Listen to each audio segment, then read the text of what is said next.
So I bought some tactical Scorpion Gear cumberbund body armor a couple months ago. Check it out. And the nylon has already come apart where they welded it. So I looked inside there and they got some shitty padding in there.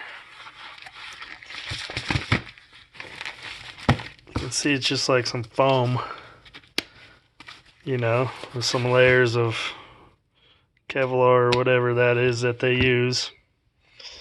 So I was kind of curious. I've got a Safariland trauma pack here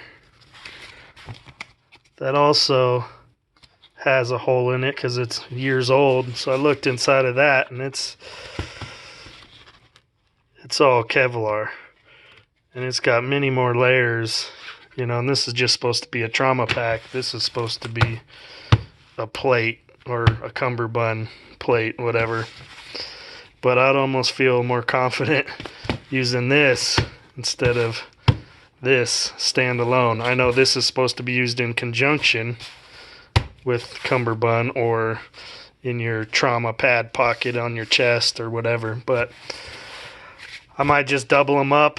I've got some other stuff here from back in the day, some Rhino armor that I bought many years ago that, I don't know, I might just double it up like that for my cumberbund. But just wanted to take some measurements with my caliper here. Let's see if I can do this with one hand. Might be tricky, get it on film here. Hang with me. So that's 0.153 thickness of just the ballistic material. Let's see what our Safariland is. 0.214, and that's just the ballistic material, not the nylon. And that's just a trauma pad. Let's check the Rhino armor just for the hell of it. I don't have a hole in this one. This one's held up the best, it seems like. But with their nylon or whatever they got on the outside of it, 0.195. So you can see why they charge a lot for Safariland, but definitely if you have to trust it with your life,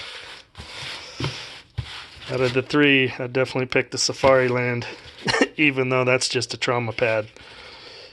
I don't know, I'm curious, I might take these out and shoot them. If I do, I'll make a video, update you guys, let you know what's going on with it all. Hope this helps somebody make a decision. See you guys.